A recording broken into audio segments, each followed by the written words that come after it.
it. So I am a first-time founder, and there are the highest highs and the lowest lows. So I empathise with what you say, and thank you for sharing it.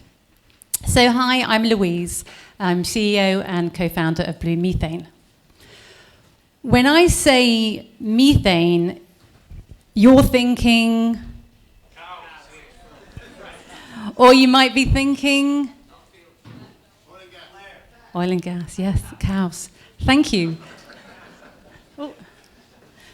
But there's an overlooked source of methane, and that's methane from water that's silently being emitted from water bodies across the world, and with very little awareness. Methane emissions from water are a problem for the climate because they represent almost as much emissions of methane as coming from oil and gas. That's the sum of methane from reservoirs, wastewater, and rice cultivation. At Bluemethane, we remove methane from water. We turn a wasted resource and a potent greenhouse gas into a new source of value. But why should we care? Well, methane is the primary component of natural gas. So if we could capture those emissions before they enter the environment, then what we could do is use them as a new source of power, and in turn help the energy transition. And if we think about this is a huge wasted opportunity. So 80 million tons of methane are coming from those three water sources. Now, even using a modest GWP, a global warming potential, that's the equivalent of 3 billion tons of CO2. Of that amount, about 2 billion tons of equivalent to CO2 is coming from reservoirs and wastewater. And at Bluemethane, that's where we're beginning. Okay, I know you're thinking, where's this methane coming from? So where is the methane coming from? So methane in water is created from the decomposition of organic matter, and it's happening when the oxygen levels are very low. The picture behind me happens to be of a hydropower reservoir. So the methane is formed at the bottom when you've got the decomposing trees and things before it was filled up with water, but also from the decomposing carbon in the soil below the water, in the soil. And it's kept at the bottom of that water body under the pressure of the water above it. And it's held down there until it rises up through three different pathways. The first one is bubbling. You see bubbling on the left, and bubbling is when the pressure is no longer on top of the weight of that water is no longer there, and you literally see columns of methane bubbles rising around the shallow shores of a water body. And then there's diffusion. So this is the slow movement of dissolved methane up to the water surface, and then it turns into a gas.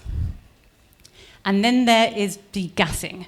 Now, degassing is like you're holding your bottle of sparkling water, but you haven't opened it yet. You can't see the dissolved gases inside, and then you turn the lid. The pressure is released, and the bubbles rise. And that is the phenomena that is degassing. The pressure is released from the water above, and actually you see there's bubbles of methane gas coming out. According to the literature, about 50% of methane emissions at a reservoir are coming from degassing, and that's where Bluemethane is focused. So we're developing a technology to capture methane from water. How does it work? Think about that bottle of sparkling water again. Before you've taken the lid off, you shake it.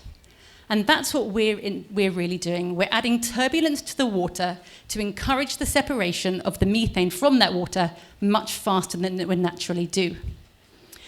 The system that we've designed, and we're still designing, is one that creates more energy from the methane that we capture than the energy needed to run the system.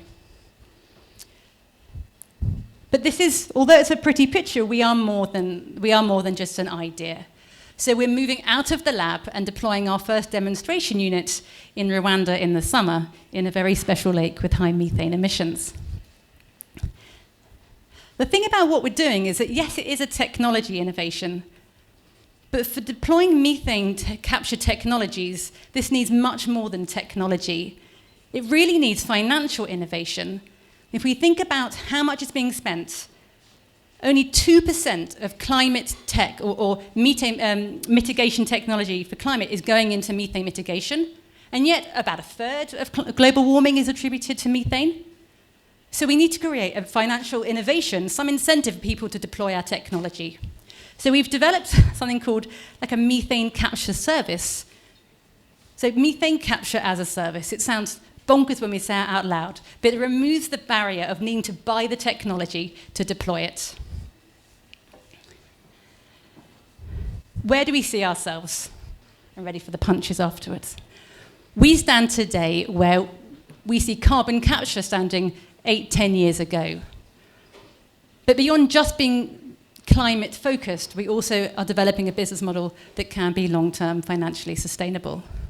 Thank you.